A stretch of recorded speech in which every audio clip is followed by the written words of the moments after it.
Olá, começa agora mais um 30 Minutos. O programa é produzido pelo curso de jornalismo do Centro Universitário Barão de Mauá. Hoje vamos falar sobre a Feira do Livro de Ribeirão Preto e como funciona o processo criativo literário.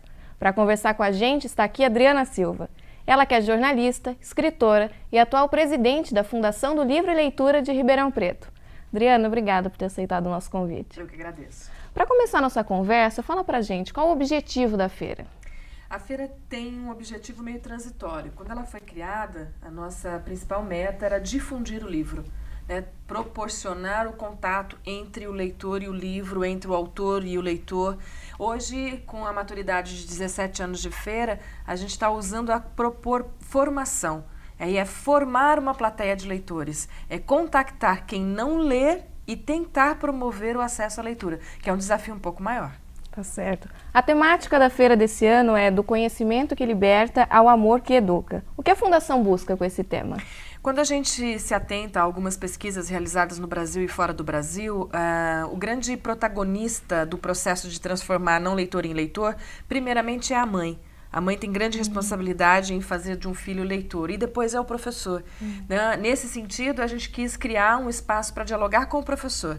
Então, do conhecimento que liberta ao amor que educa, o livro na escola, né? A gente coloca em destaque ou joga luz nesse professor com esse objetivo de refletir o quanto importante ele é nesse processo e se ele está fazendo tudo o que é possível e necessário para ampliar esse interesse do não leitor. Porque quando você começa a ler cedo, é bem provável que adulto você se mantenha leitor, né? Que você intensifique a sua quantidade de leitura. Então, começar muito cedo, ainda em idade escolar, é muito importante. Visando isso, a gente criou uma programação toda pensada com esse tema.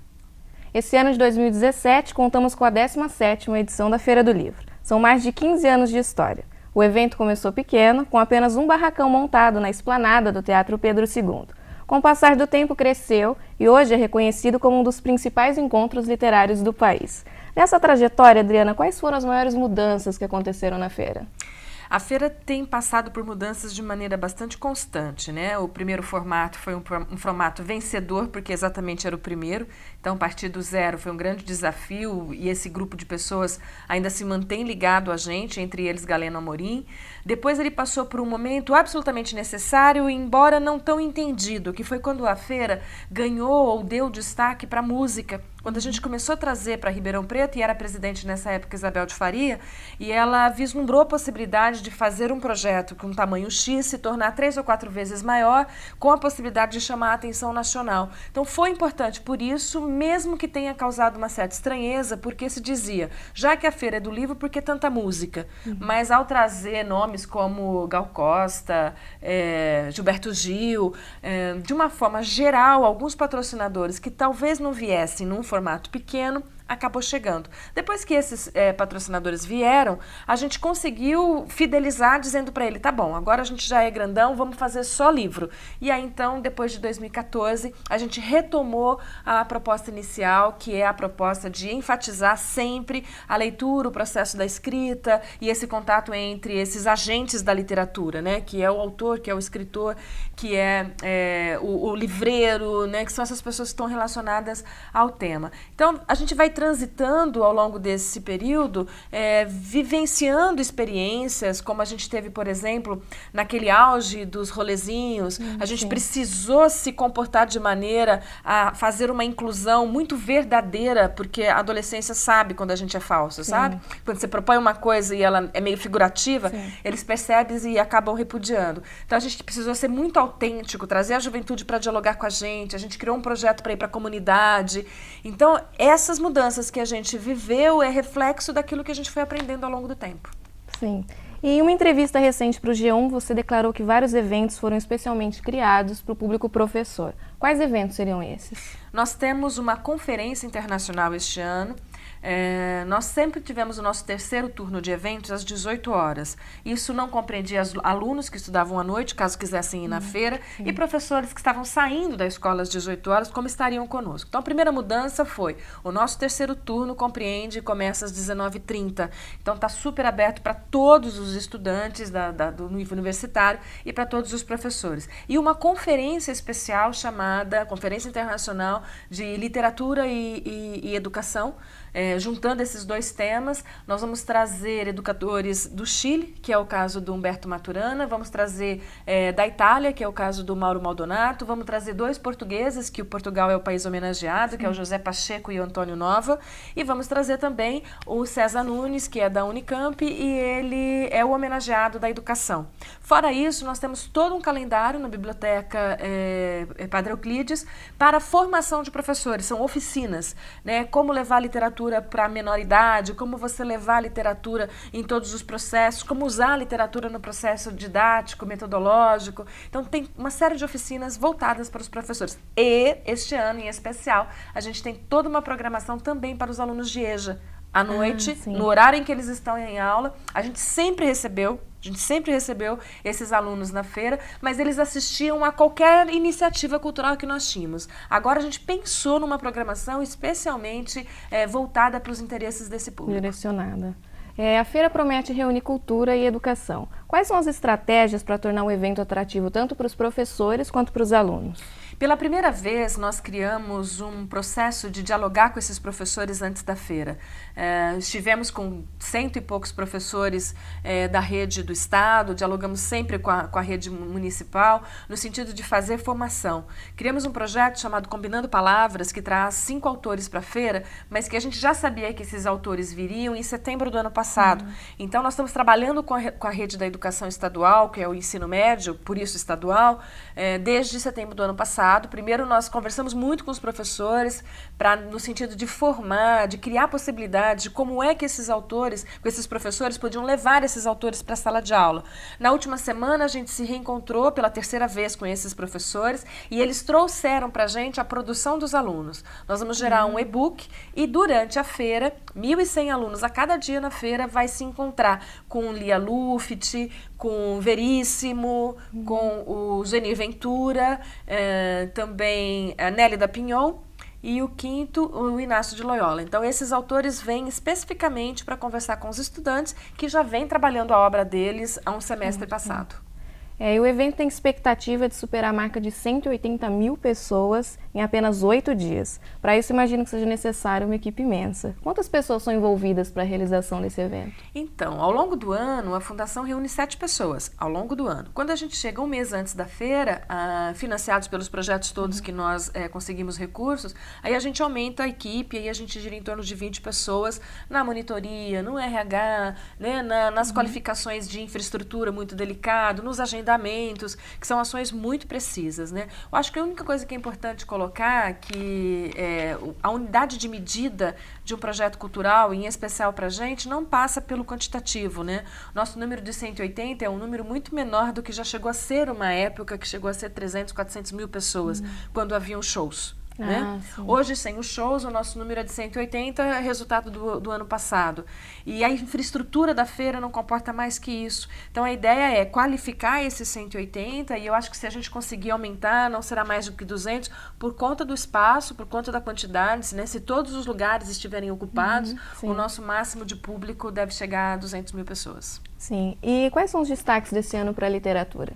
Além desses 5 nomes, que são grandes nomes, né, para o Combinando Palavras, esses outros nomes que eu disse da conferência são destaque. Desde o ano passado, a gente tem feito uma sessão, que é a sessão Jabuti. Então, de segunda a sexta, a gente sempre traz prêmios Jabuti.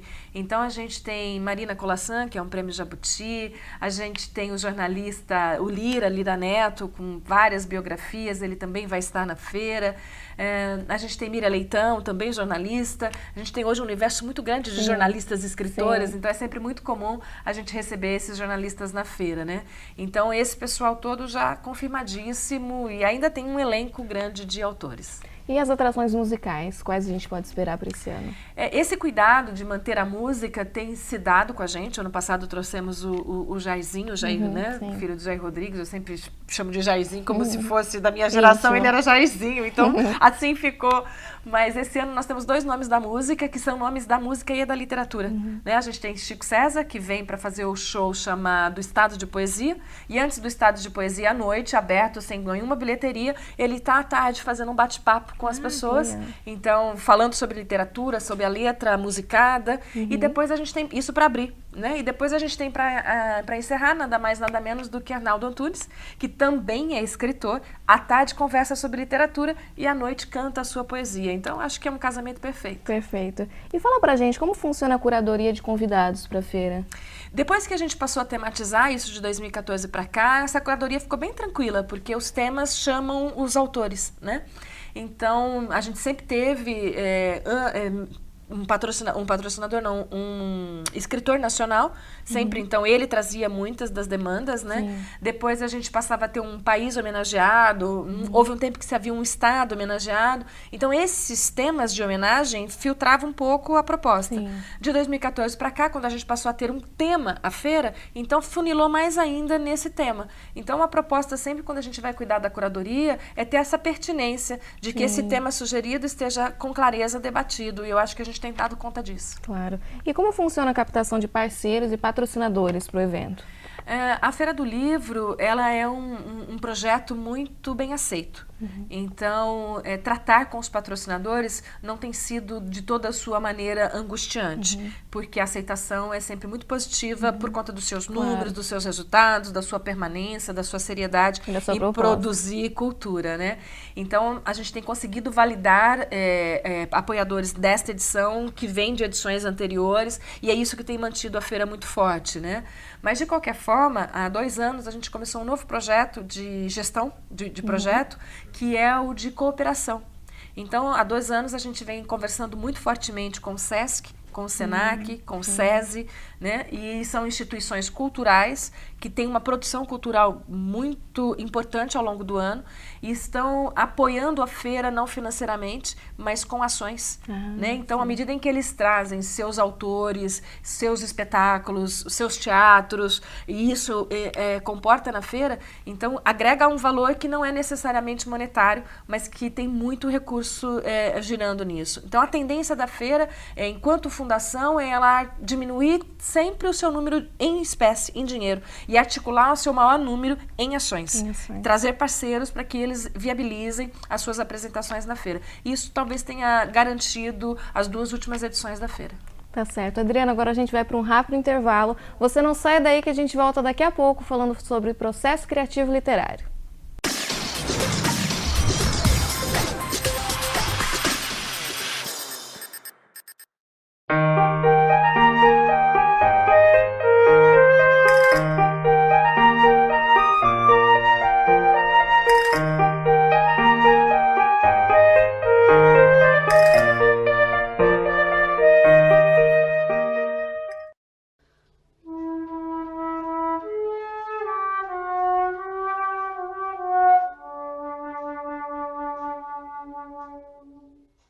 Pensem nas crianças mudas telepáticas.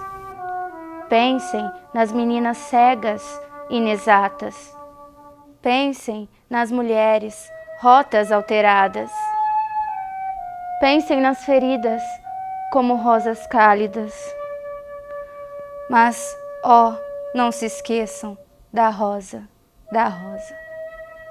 Da rosa de Hiroshima, a rosa hereditária. A rosa radioativa, estúpida, inválida. A rosa com cirrose, a antirrosa atômica. Sem cor, sem perfume. Sem rosa, sem nada.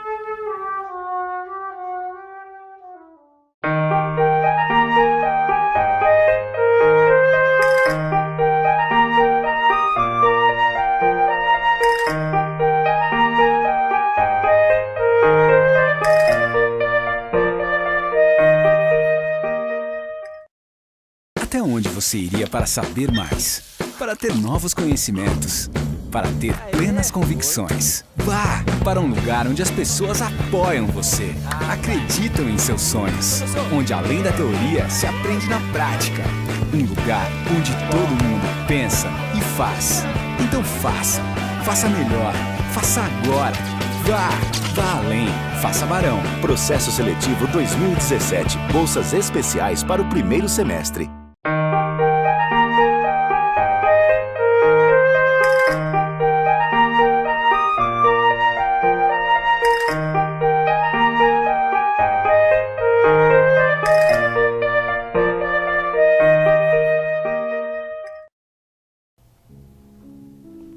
Trecho do soneto O amor é o fogo que arde sem se ver, de Luís Vaz de Camões.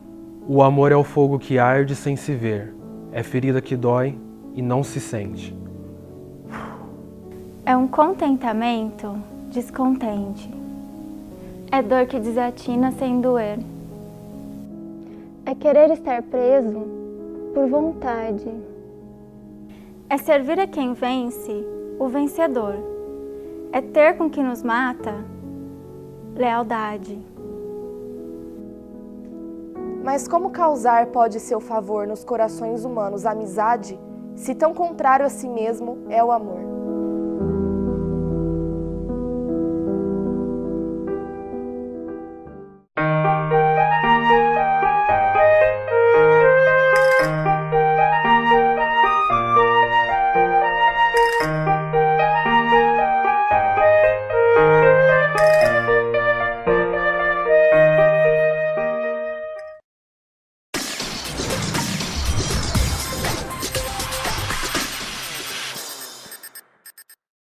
Voltamos com o último bloco do 30 Minutos, que recebe hoje a jornalista, escritora e presidente da Fundação do Livro e Literatura de Ribeirão Preto, Adriana Silva. Adriana, você é autora de 3 livros. Como funciona o processo de criação literária? Eu acho que existem várias maneiras de uma pessoa pegar para si um estilo de escrita, um estilo de processo. Vou me deter a falar do meu, né? Na verdade, eu sempre quis uma mensagem. A mensagem que eu quero passar, depois é como se fosse o meu osso e aí eu vou enchendo ela de carne, né? Então, em alguns casos, por exemplo, como o primeiro livro, que é Iguais, Porém Diferentes, eu tinha um final. Eu tinha certeza que o livro devia terminar daquele jeito, eu tinha absolutamente desenhada a cena final. E aí, então, eu tive que fazer um processo inverso e criar uma história que eu pudesse me levar até aquele final. Então, eu sabia muito bem como é que eu queria acabar, qual era a mensagem que eu queria concluir, mas aí, então, eu tive que voltar na história. E como, embora eu tenha uma formação de jornalista, depois eu fui fazer outras coisas na área de pesquisa, mestrado e doutorado, então faz de você um pesquisador. Eu pesquiso muito para escrever, né? E eu tenho um estilo que é usar os fatos reais. Né? Os meus personagens são fictícios num Brasil de verdade. Então, isso não me deixa tão livre assim para criar. Porque se eu coloco ele lá, ele está passando por 1984, 85, eu preciso saber o que estava acontecendo nessa época. Então, meus personagens estão o tempo inteiro conversando com personagens históricos de fato e eles no mundo da ficção. Então, ao escolher esse estilo, eu limito um pouco o meu processo criativo, que é dar conta de viver essa realidade naquele período, né? E isso acabou se repetindo um pouco com Simplesmente João, né? Ele também é um personagem, só que ele tem uma história diferente. O João nasceu em sala de aula. Eu estava tendo uma aula de Marx, discutindo a mercadoria, como é que ela transitava, aquela coisa toda de mais-valia e tal. E o meu professor dizia com frequência sobre a rua esquerda, né, em São Paulo. Não sei o que lá, a rua esquerda. Não sei o que lá, a rua esquerda. Não sei o que lá, a rua esquerda. Aí eu virei para ele e falei assim, professor, tá dando uma crônica isso, né? Ele falou assim, então tá bom, na próxima aula você traz uma. Falei, ai, que boca grande que a gente tem, né? Mas tudo bem, eu gosto de escrever, é o desafio, ok. Aí eu escrevi a crônica para ele e quando eu fui ler a crônica, ele falou assim, você me empresta para eu ensinar Marx para os meus alunos da graduação? Fiquei toda envaidecida, estava fazendo doutorado nessa época. Guardei essa crônica por muito tempo. E esse meu trânsito de Ribeirão a São Carlos por 4 anos, né? Eu fui construindo o personagem, porque gostei muito dele ter gostado, né? Porque normalmente professor é uma referência pra gente, em qualquer momento da vida da gente, né? Professor é professor. E aí eu falei assim, não, se ele gostou, eu vou seguir. E aí, então, eu segui por aí. por uma crônica inicial. Então, acho que esse processo criativo é muito do seu objetivo, o que é que você quer fazer, né, como você quer contar. E aí a biografia do Saulo é outra história. É o Saulo me contando a história, e inicialmente não era um livro, era só um registro de memória oral. E aí, 2 dias depois, eu falei assim, não, pelo amor de Deus, a história é linda demais para ficar só guardado para memória oral. Quando alguém no futuro quiser pesquisar, já vamos fazer um livro. E aí saiu o livro. Sim. E a técnica é tão importante quanto a criatividade, quando a questão é literatura? Eu acho que sim, porque se você não tiver técnica, toda a sua criatividade pode não ter formato final, né? Ela pode morar só com você. Se você não conseguir, né? É o mesmo processo da comunicação, né? A comunicação se dá não necessariamente pelo que você fala, mas pelo que o outro entende. Sim, claro. Então, se você está querendo dizer uma coisa e não consegue dar conta disso, então há uma falha de comunicação nesse processo, né? Então, contar uma história, ela não pode ser egoísta o suficiente para basear só no seu ponto de vista. Você tem que sempre estar atento se você está conseguindo comunicar. E aí entra a técnica. E aí técnicas diferentes, para objetivos diferentes, estilos diferentes. A senhora lançou no ano passado o livro que você acabou de falar, Saulo Gomes, o grande repórter investigativo, que conta a história do repórter e tem relatos sobre a história política e policial do Brasil. De onde surgiu a ideia de um livro com essa vertente? Então, primeiro processo, eu faço parte de um grupo de pesquisadores e a gente tem muita preocupação com a identidade cultural. Né? O nosso instituto chama Identidade Cultural porque a gente entende que isso baliza uma série de mudanças sociais. Então, a gente tem tido muito cuidado em registrar a memória da cidade onde a gente está localizado, embora a gente tenha atuação no estado como um todo. Já tínhamos feito isso com Bassano Vaccarini, que é da área de artes, vários nomes, né, da arte plástica, da arte visual. E aí, já conheci o Saulo, e então eu pensei, bem, vamos contar um pouquinho sobre a história do Saulo, já que hoje ele está em Ribeirão.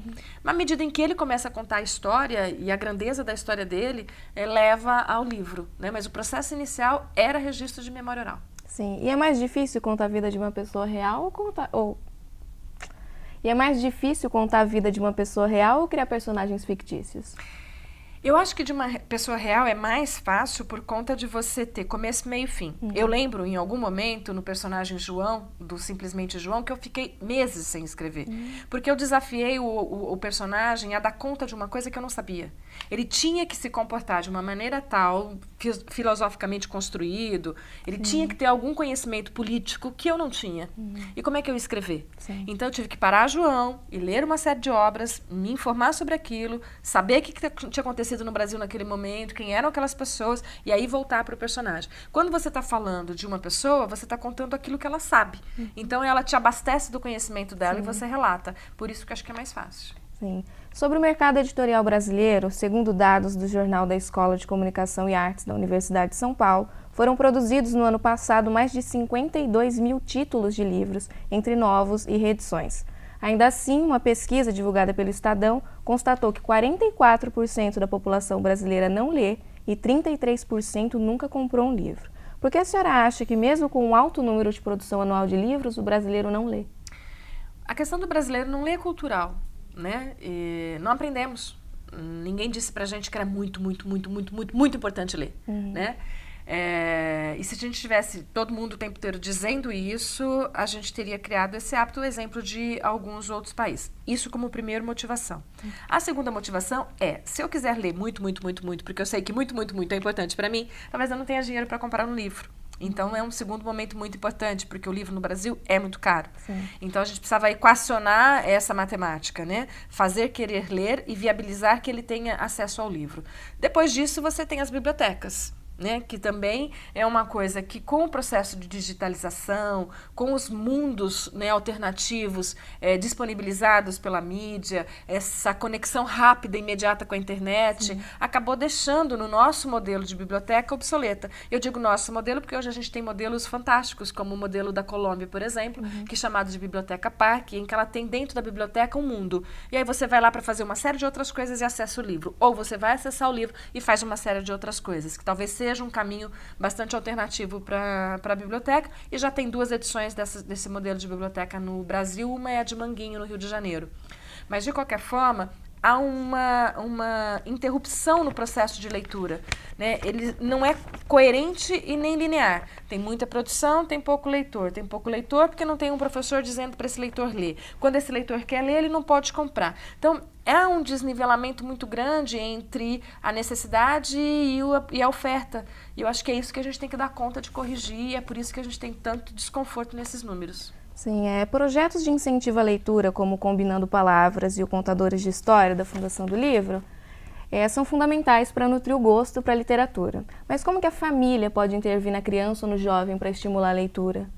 Alguns professores têm aplicado projetos alternativos como tipo avental.